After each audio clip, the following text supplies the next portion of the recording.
A loyal son risks everything to warn his father of a looming betrayal. In return, his father sends an armada to exterminate him. Magnus the Red, Primarch of the Thousand Sons, peered into the warp and saw his brother Horus falling to chaos. Desperate to warn the Emperor on Terra, Magnus cast a massive sorceress spell. But the magic violently breached the psychic wards around the Imperial Palace, devastating the Emperor's secret webway project. Furious at the destruction and the blatant use of outlawed magic, the Emperor ordered a censure. He dispatched Leman Russ and his Space Wolves Legion to arrest Magnus and bring him back to Terra to face justice. This chain of command diagram shows exactly how those orders never reached Fenris intact. The traitor Horus intercepted the mandate, twisting the arrest warrant into a kill order. He convinced Russ that Magnus was corrupted beyond saving and needed to be put down. Expanding the branches down from Leman Russ reveals the sheer scale of the mobilized censure host. Alongside the entire Space Wolves Legion, the fleet carried thousands of Imperial Army troops and the Silent Sisterhood, a terrifying auxiliary force of psychic blanks. The executioners were primed. They descended on Prospero, operating entirely on a weaponized lie, ready to slaughter a brother who had only tried to help them.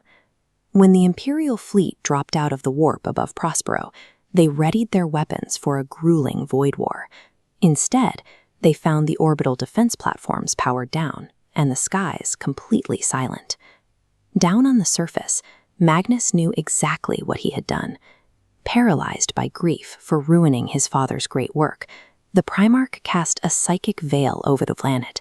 He deliberately blinded his own sons to the incoming fleet, forcing them to passively accept the Emperor's punishment. The result was an immediate slaughter.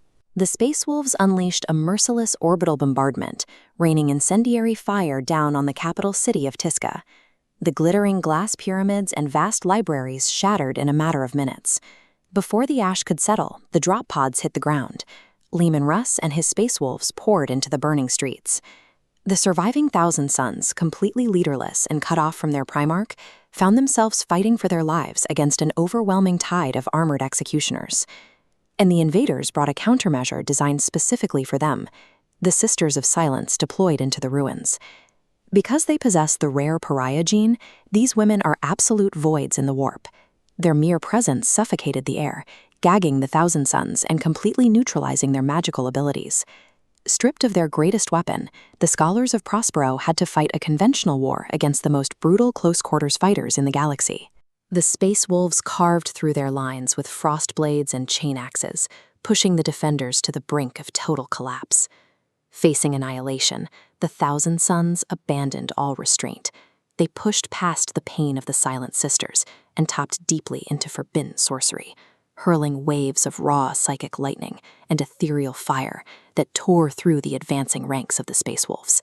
But channeling that much unfiltered warp energy came with a catastrophic physical toll. The Thousand Sons harbored a latent genetic flaw known as the flush change. Under the extreme stress of the battle and the massive influx of sorceress power, their DNA began to unravel. Proud warriors rapidly mutated into writhing, mindless abominations right on the firing line. They survived the initial slaughter, but at a terrible cost. By breaking the laws of the Imperium to defend themselves, the Thousand Sons proved the Emperor's worst fears about sorcery to be entirely true.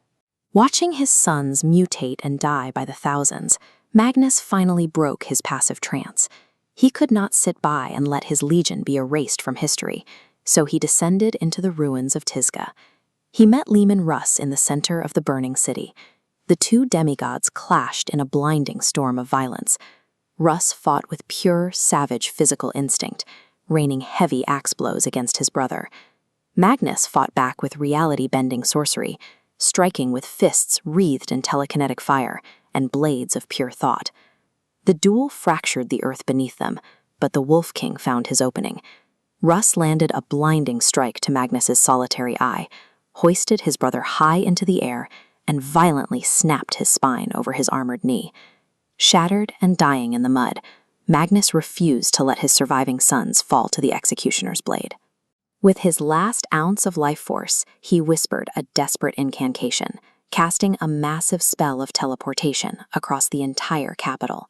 To power that spell, he had to make a bargain. Magnus officially submitted his soul to the Chaos God Tzeentch. In a flash of blinding light, the Crimson King and his surviving 1,000 sons vanished from Prospero, ripped directly into the depths of the warp. Horus's manipulation was a complete success.